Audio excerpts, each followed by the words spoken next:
So Danny Flexen here for Seconds Out. Delighted to be joined by and a new European super bantamweight champion, Gamal Yafai. How you doing? You must be on top of the world. Yeah, I'm good, man. Yeah, it's just good to be back out again fighting. Not sitting at home being depressed and injured. But yeah, man, I'm glad to be back. It's the most senior title you've won so far in your pro career. That's got to be a great point in where you are in your journey. Yeah, you know what? I've been pro 6 years, and 3 years of it, it's just gone to waste from just injuries and being out the ring. So like it's mad because like I just feel like fresh and that still. Yeah, like I feel like I've just been pro long. Like it's mad. And obviously I had the bicep injuries, but I've always had a problem with them even early on in my career. And it just, they're eventually going to go, and they did go. But maybe it was the best thing getting them operated on, because it made me ready for it. Because I wouldn't have been able to, like, I threw a lot of punches in that fight on Thursday. It was a hard fight. And my body wouldn't have stayed up. My bicep wouldn't have stayed up for it years ago before I had the operation. So I'm glad I had them done. I got that horrible period out of the way, and now I can crack on and defend the European a few times, maybe see what Eddie wants to do, and then go for the world title. How do you feel about the fight itself? Like you said, it was a tough fight, grueling. You've got the scars of battle evident on the left-hand side of your face. They're actually from headbutts. They are. They're actually from headbutts. It's like in the last round, the 12th round. See that eye there? He headbutted me in the last round, and he cut me, and I found my eye swelling up straight away. So yeah, we knew he was going to use his head a lot, because we watched all his fights, and he always cuts the other fighter with his head.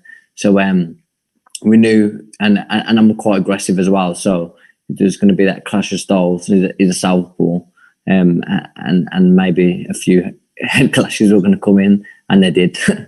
How hard was the fight compared to some of the others you've had in your pro career? Where do you rank it? Well, it's number one for me. So the mad thing is obviously when I fought McDonald, my body was not ready for that kind of 12 round pace. The way you just coming at me. And this kid was actually a lot more aggressive than McDonald. He was just non-stop. But now I'm in great shape, and I can go with him. Was that one of the biggest lessons learned from that defeat to Gavin McDonald, that you needed to change your strength and conditioning approach and get in good shape? Yeah, 100%. I always used to do short, fast, explosive stuff. I used to do. I still do it now, but I weren't doing so much of the long 12, 10-mile runs. And then for this camp, well, ever since I've took a loss, I bring that into play. And I do a lot of running, a lot of short running, a lot of long distance running. I do a lot of rounds in the gym, and I stay in the gym all year round, even when I'm not fighting. I stay in the gym, and I don't blow up, because like that on Thursday I went into the ring and I checked my weight before. My brother made me check my weight before, because he said, you want to know what you're best at? And I weighed in at 9'2". I was 9'2". I was in that ring at. And that's really light for a super bantamweight, really, because I weighed on the night 9'2", but I felt really strong. I ain't like all these most of these super bantamweights where they're in the gym and they're bloody 10.5 stone, and they're and then they get into a fight and they're just a different fighter when they get in a ring. Where with me, I'm sparring at 9'6", 9'5". I'm in the gym at 9'5", even 9'4" sometimes. And then, so I know when I get into the ring, I can be still strong still. You know what I mean? Like I'm going to be like I am in the gym. And that, to be fair, in this fight, it showed that, because in the gym, like you say, I was sparring at 9'4", 9'5", and I was strong still, really strong. So I was thinking, buddy, when I do get down to 8'10", and I put a bit of weight on, even if it's 5-6 pounds, I'm still going to be strong. It says a lot about you as well that after suffering your first defeat, and it's nearly 3 years ago now, it seems like more Yeah, than it's mad. yeah, a long time ago. Yeah, mad. You didn't blame anyone else. You didn't go out and try and change all your team or anything like that. You just recognised something in yourself and worked to change it. Yeah, yeah. Honest, like I could not blame myself anymore for that defeat. Of that I don't know how I can blame anyone else apart from me. Don't get me wrong, I trained really hard for that fight, but maybe I was a bit naive, bit inexperienced, and now I feel like now I can do, like the other night. There was probably one time in a fight, ninth round, where I could feel it a bit, and then other than that, I reckon I could have done another 2 3 rounds in there. So I felt really fit and strong.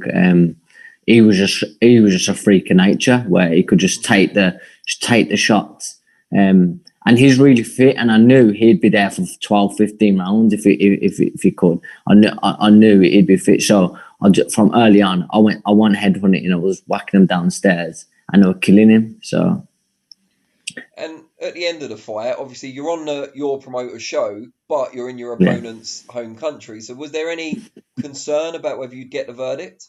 Yeah, like, so I went back to the corner. I said to Cal, I said, I've got to have won that. There's no way they can rob me. And he was like, nah, they won't. But I was paranoid. Obviously, I thought like, if they rob me, it's going to be a joke, you know what I mean? But Cal was like, nah, they can't, man.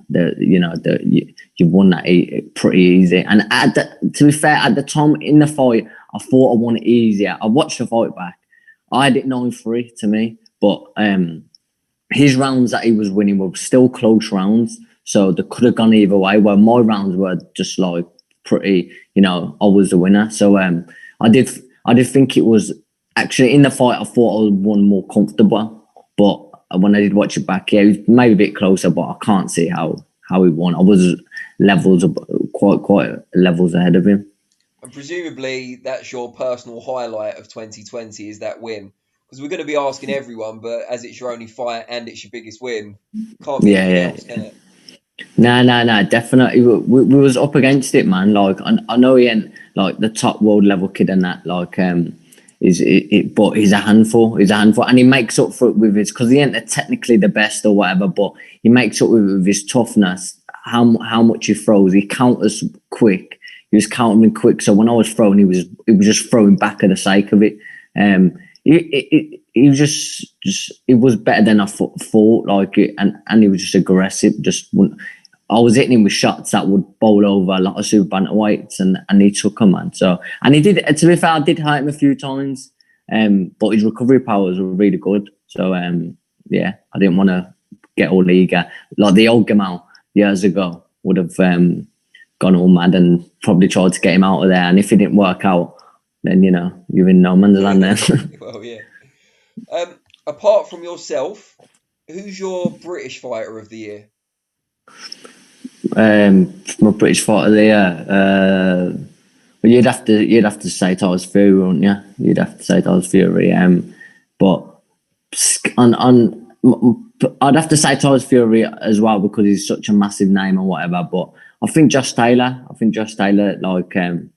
He's an unreal fighter, and I've known him for years on the squad. Been around the world with him, and that lovely kid, and he's got it all, and he's a very, very good kid. And what about internationally? Who would be your non-British fighter of the year? Internationally, it's got to be Teofimo Lopez, isn't it? Just another great fighter. Just mentally strong, physically strong. Just didn't care about Lemachenko. Didn't give him any credit. Weren't scared of him. Went in there and done the job. And that's what you got to be like. You know what I mean? You got to be like that. You just don't give a shit who you're fighting. Just get in there and do the business. And what's the best fight you've seen in 2020? Oh, bloody hell! I did like Wilder and Fury. That was a good fight. Wow, you know what? I'd have to. Can you give us a few? Right, I'm trying to think. Yeah, well, now I've got to think. What did I enjoy? I'm trying to think. So British, there was Eggington Cheeseman was good. Yeah, that was good. Yeah, that was very good. Yeah, Dil it was a Magani on good. Channel 5. He lost to Who? Dil Magani. Oh, I don't know. I didn't watch that. No. His European title fight. He lost to Samir Zion. Oh yeah. That was a really good The fight. was it super featherweight or something? Was it Super European top? feather, Was yeah. it European? Yeah. I remember. Yeah. That was a good scrap. Canelo Kovalev was quite good. What Yeah, did there's a few at now. Could be all day. You know what I mean? There was a Fury few. Wilder, as you said. That was a good fight. Yeah. There's been some good Probably missed scraps. loads out, yeah, but Yeah, you know what? A lot of it was missed out because of COVID, though, wasn't it? So yeah, obviously, how long wasn't boxing on for? It was yeah, on about for a good six what? months, yeah. Oh, not So like yeah, bits and pieces. so it's been a crap year. Like I was really determined to get a win this fight and finish it off in fashion. And I'm glad I've done it. The thing is, we was on a matchroom show and but it just felt like we was the away fighter. You know what I mean? It was a match fight, but we was a away fighter. And when you're traveling, it's not really when you go to someone else's back garden. It is like you feel a bit off, but to be fair, we were saying, me and Cal, it felt like when you go abroad, when you're on the GB squads and you go to a tournament. So I'm good. I'm glad I had all that experience as an amateur. Well, I was pretty used to it. And he's quite a big name in his city where he's from.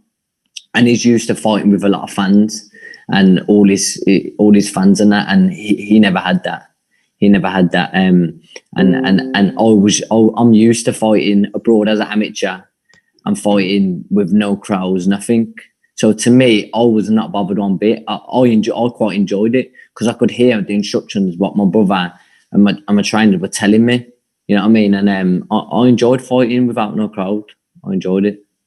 Well, I don't think he did. I don't think I get it. He was aggressive and whatever, and he didn't need the fans to get up for it. But I think he normally fights with his city behind him, so it might have not been good for him. Maybe we'll have that as your fight of the year then. You against Yeah. Nah, you know what? I've watched a fight back once. I don't know. I'm guessing it was a good fight for the fans. It was a decent little. Definitely. It was enjoyable. You know what I mean? Like, wouldn't say he's up there with any of the top 1 to 220, but it was a good little dingers, isn't it? What are your plans for 2021? I ain't even looked. I ain't even thought of it. I'm guessing Eddie will, want me to have a defense of it.